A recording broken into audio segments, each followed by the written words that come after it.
the proverbial grass on the other side of the fence that always seems greener than ours. Have you ever caught yourself longing for things that you don't have or different circumstances, only to find out that you just didn't know what you didn't know? Welcome to the Joyfulicity podcast. I'm your host, Laura Wakefield.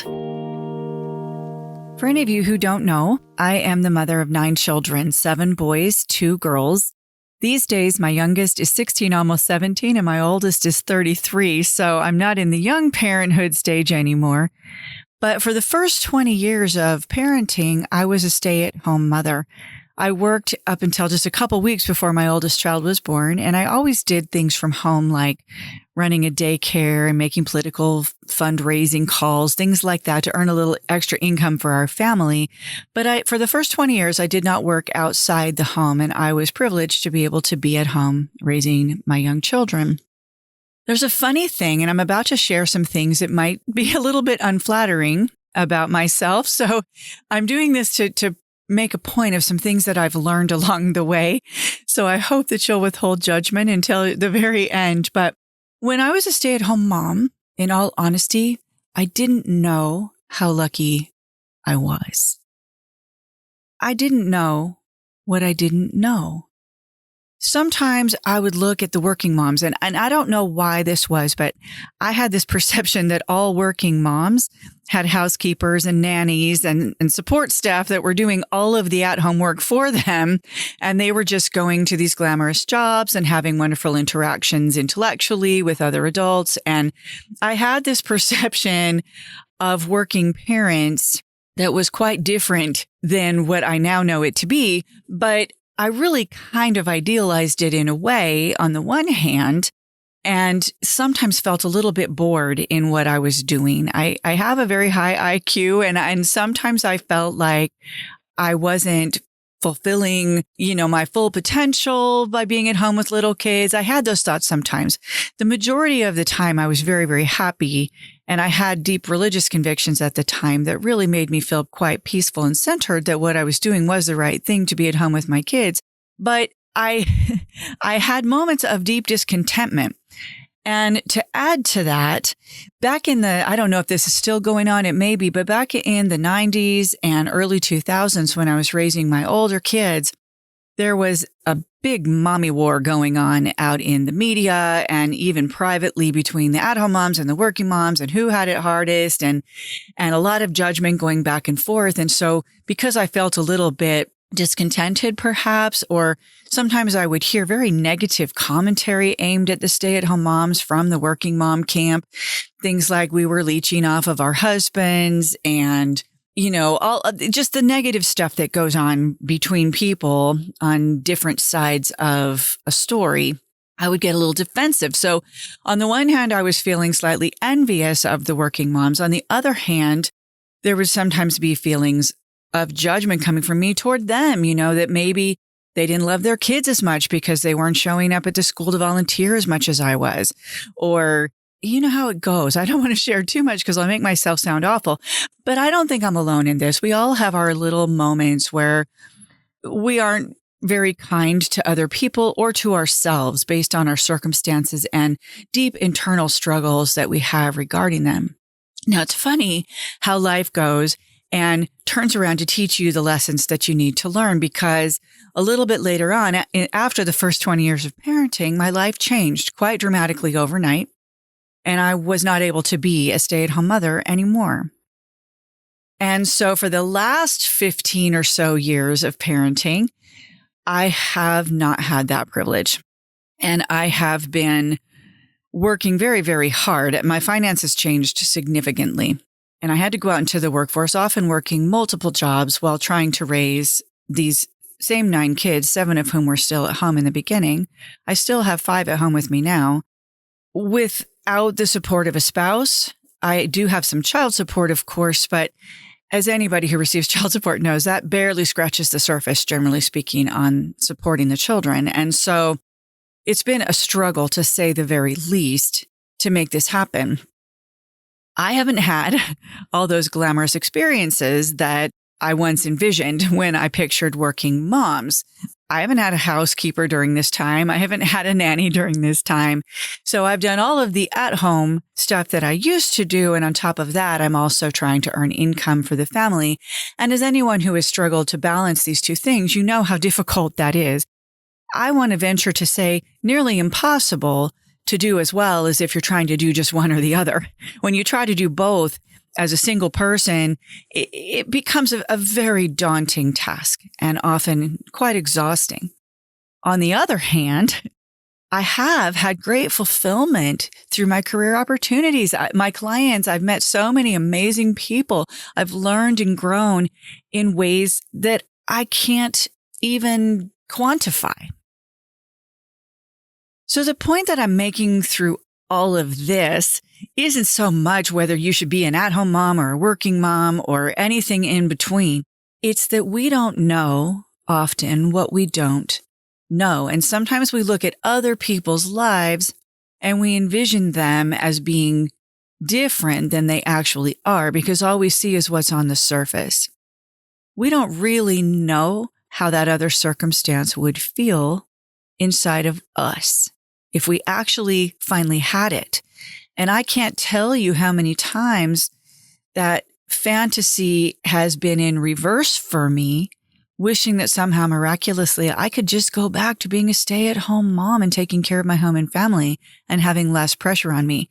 Now, these days, because I have experienced both and because my life has morphed and changed and I have morphed and changed in my philosophies, just in the person that I am and the strength that I've gained, if I did go back to being an at-home mother, I would do it differently now, probably some sort of a hybrid of working and being at home, something in the middle. And that's often what happens. When we finally get to see both sides of the fence, we realize that while the neighbor's grass might be a little greener, maybe our shrubs are thriving more on our side of the fence, and maybe ideal lies somewhere in the middle of these two camps, and that neither is right or wrong. It's just a matter of finding the joy and finding the positives and trying not to focus on the negatives of wherever we happen to be landing at the moment. Because in almost every circumstance, there are positives and negatives. And how we feel about our circumstances often has way more to do with internal struggles going on inside of us than it does with the circumstance itself. So now I can see that both at-home moms and working moms have positives about their situation and negatives about their situation. They both work hard. They both deserve some props for raising fine humans. And they're both exhausted at the end of the day. You see these kinds of internal wars and societal battles going back and forth in lots of different things. In the amount of education that somebody has, or in whether you are a parent or childless, whether you're single or married, whether you're gay or straight, whether you are this or that in any capacity. There's going to probably be moments where we make assumptions about what life is like inside somebody else's body, inside somebody else's life, because we just don't know what we don't know. And that's okay that we don't know. You can't. If you haven't experienced something personally, you really can't fully know and understand it. But that's why what the most important part of all of this is to always remain aware that you can't and that you don't know what it's like over there. So that you're not making negative judgments or negative thoughts about them or directing those towards yourself and your own circumstances in your own life. Because either one is so easy to slip into. Even if you're a nice person, we all know this internal narrative that goes around and around inside of our head that sometimes turns just a little bit gripey and snipey. And we're not proud of it, but if we're honest, we've all done it. And one of the cures for that is to just remember that we really honestly have no idea what life would look like and feel like if we suddenly could jump into that other person's circumstances.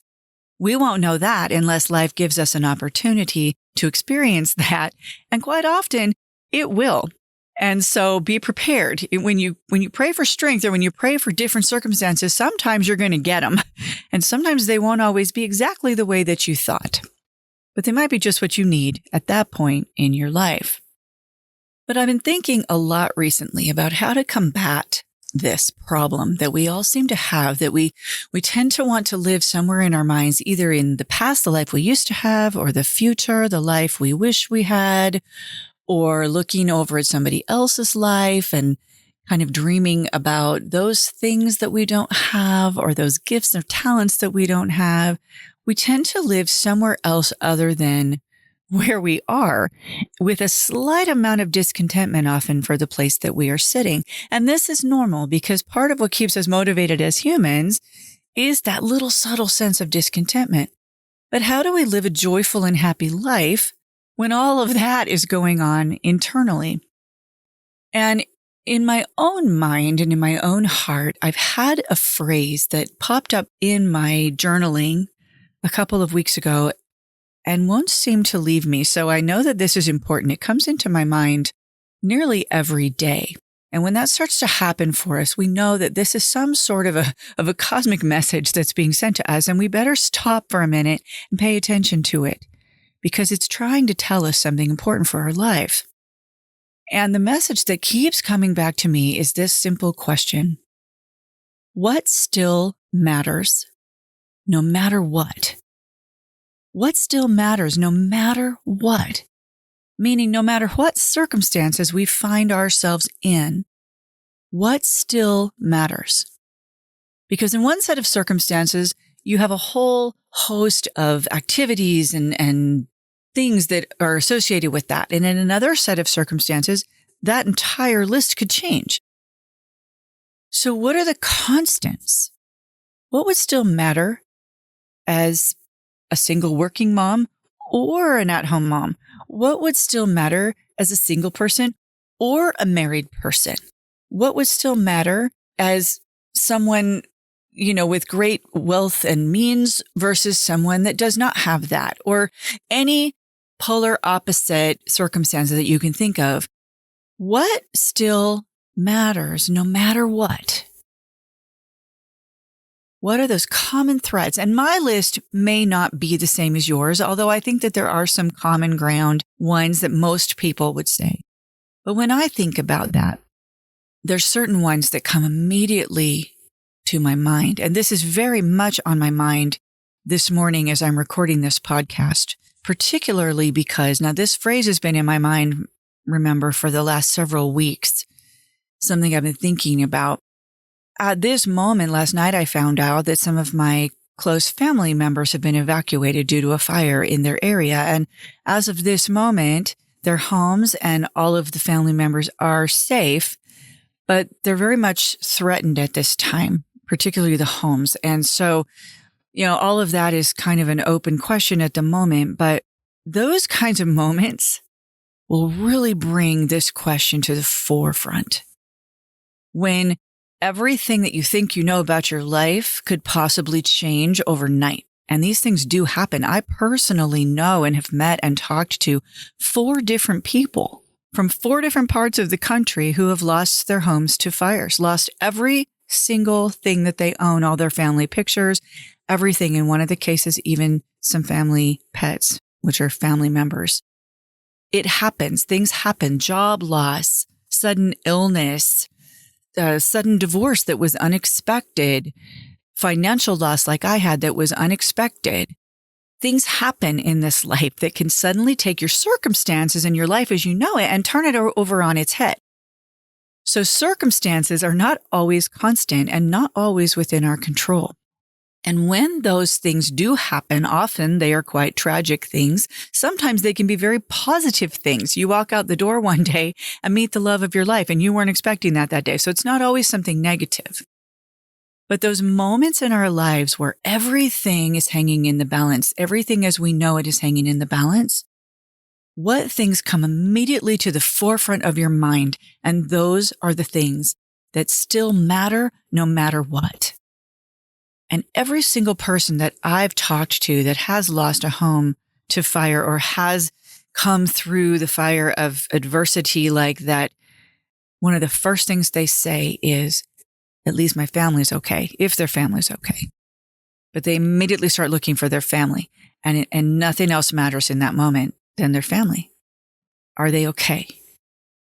So family, friendships, relationships, those matter no matter what. The love I have for my children, no matter what circumstances you picked me up and dropped me into, that would remain the same. What other things? My spiritual side, my faith. That's very personal to me, and that the nature of it has morphed and changed over time. I used to go to church every week. I'm no longer a churchgoer, but my relationship with Spirit, with God, is very, very dear to me, and that has remained constant. In spite of outward changes that other people may see, that's something that has stayed strong within me no matter what. So family, relationships, I should say, it can be your children, your extended family, your friendships too. The people that are dear to us, those relationships. For me, my spiritual side, my faith, always matters no matter what. My integrity, my authenticity matters to me deep inside, no matter what. My creativity, the talents and the gifts that were given to me by my Creator and brought into this world that manifest as passions, as joys, as different forms of art, that still matters no matter what. Beauty that comes and stems from those things still matters. No matter what circumstances you're in, the appreciation of beauty and creativity still matters to me. Now, like I said, your list may be different. And then there's a lot of other things that I could put on my list. Those are just the ones that came up for me quite immediately while I'm talking here. But there's others, those constant things that always matter, no matter what. Now, the next question I'm going to ask is a little bit sensitive. It has been for me over the last few weeks as I've been pondering on this, as I started to write some of these things down and talk about why they mattered to me in my private journaling. And the next obvious question that comes up is your life reflecting that? Those things that matter no matter what, are they being given the respect and the time and the energy and the nurturing that they deserve in your current circumstances? Or are they getting buried due to all of the other stuff that doesn't matter as much? And that is a tough, tough question to have to ask yourself. As you look around at your life and you say to yourself that my family matters most, my faith matters most, my authenticity matters most, and a good hard assessment of your life shows you that nobody from the outside looking in at your life and the ways that you're spending your time and your money and your resources would know that. Or just the simple question, if my family matters most, do they know that? Or am I filling my time with all kinds of stuff that doesn't really matter at all? Now, all of us have to go out and earn an income. That's part of loving our families. So I'm not saying we have to abandon all things besides sitting around a campfire, chatting with our family because we love them. There's a lot of practical things that we do every day to support those things that matter most.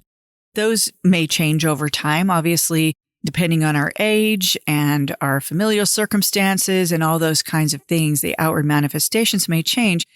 But are the things that we are devoting our thoughts and our energies to things that support and nurture and grow the things that matter no matter what?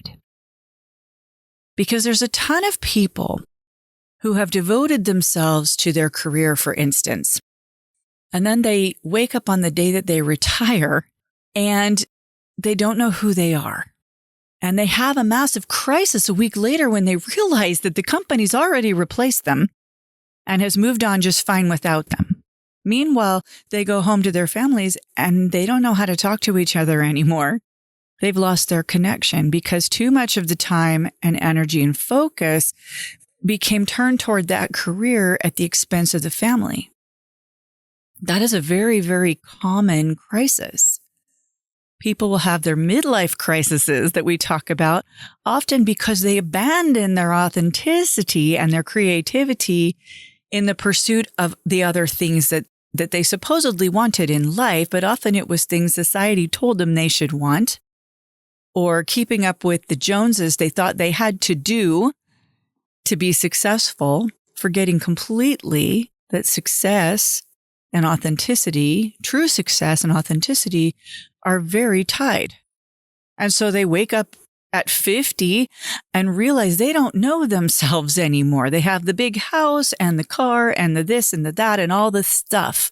They don't know who they are. And they used to love to paint, but they can't remember the last time they painted.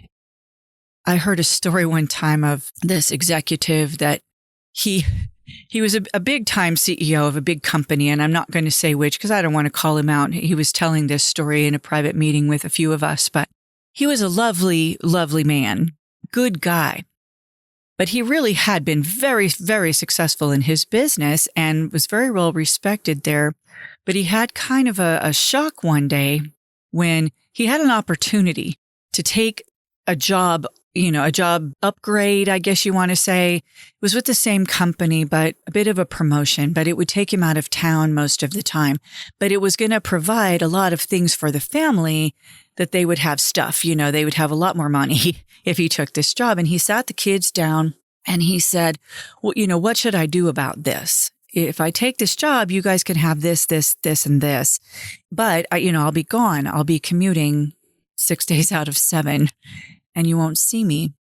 The kids all sat around and they looked at him and they said, well, we love you, Dad, but we think you should take it because we already don't see you 6 days out of 7. So that won't really change. Let's just take the benefit. And they weren't saying it in a callous way.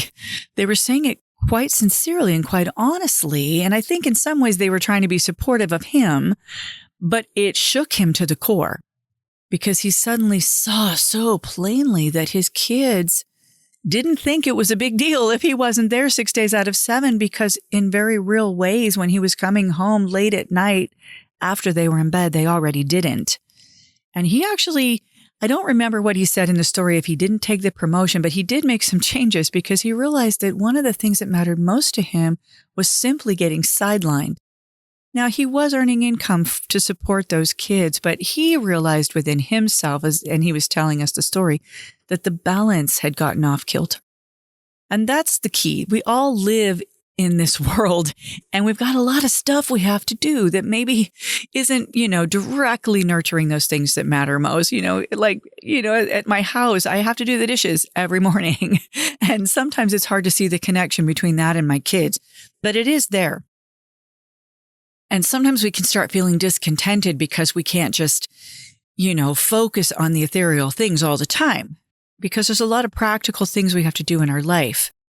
But the importance that has been coming to my mind and heart over the last few weeks is the ratio, the balance. Because when we get out into these extra things, building our social media accounts or our careers or all of these things that are sort of out there that technically speaking, honestly, in the moment of tragedy, or if I really think about it, don't matter. They aren't on the list of the things that matter no matter what. They will take everything that you'll give them. So you can give them an appropriate amount, but they will always want to take more.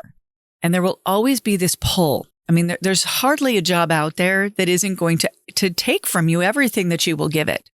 So you have to set the boundaries on how much you can give without sacrificing the things that matter most. And you want to say, well, what if my job I can't be there for my kids and do this job? Is this the right job for you then? And these are personal questions. Nothing that I'm saying is meant to be a judgment or an abstract about which kind of life is better or worse than another. This is all very personal inside each of us, because our list of what matters most, or what still matters no matter what, is slightly different for a whole lot of different reasons. And it may change and morph over time as we age. And that's okay. But what's important is to always know what is on that list and always make sure that we aren't getting caught up in the little stuff that's taking us away from the big stuff. These are hard questions to answer sometimes. Very gray areas exist here that can be very murky to navigate, no doubt about it. So try very hard not to be judgmental of yourself, judgmental of others who perhaps are falling on different places along this balance, and thinking that because we've determined that this side of the balance makes sense, that therefore they must be doing something wrong because they're existing over here. Everybody's on their own journey here. We're all figuring this thing out. But in the story that I started with of me sitting as an at-home mom, some days feeling somewhat discontented with my life, not all the time, by the way. I loved being an at-home mom. I loved raising little children. I miss those days very much. My kids have all grown up now. Not completely grown up, and they still need me, but it's in different ways. We're not playing Play-Doh in the kitchen anymore. And I wish I lived closer to my grandchildren so that I could have more of those experiences again, because I loved being a mom of little kids. But I wouldn't be being truthful if I didn't admit that sometimes I did have these stirrings of discontent inside of me, of boredom, of thinking that there was something out there that was more exciting than what I was doing. And it's funny how life has turned around to where now, if I had the opportunity to have exactly the life that I had then again, I would jump at it, because now in perspective, I can see the blessings of what I had so much better than I could see them in the moment. And that's so often the case, that we can't always see what we have until it's gone. And how tragic is that?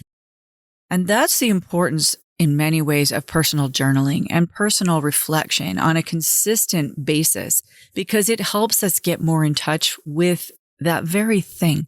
What are the blessings that I have right now?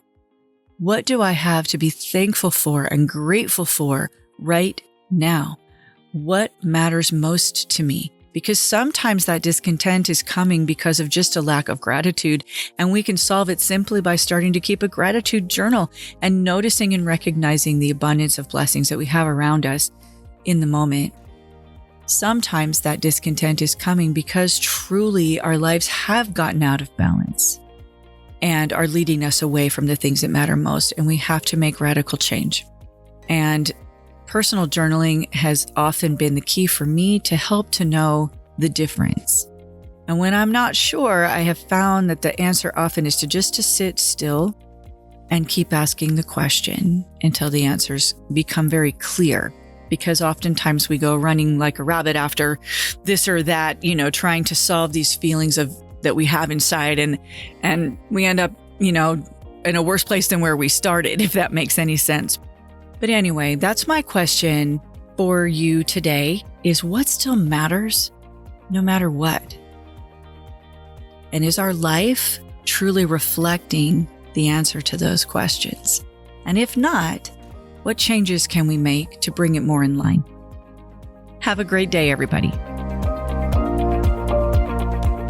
Thank you for joining me today on the Joyfulicity podcast. If you enjoyed this episode, please like and share, and come follow me on all major social media sites at Joyfulicity or on my website, joyfulicity.com. You can follow the link in the description for this episode to all of the places that we can connect. Have a great day, everybody, and remember, dare to dream, plan to play, live to learn.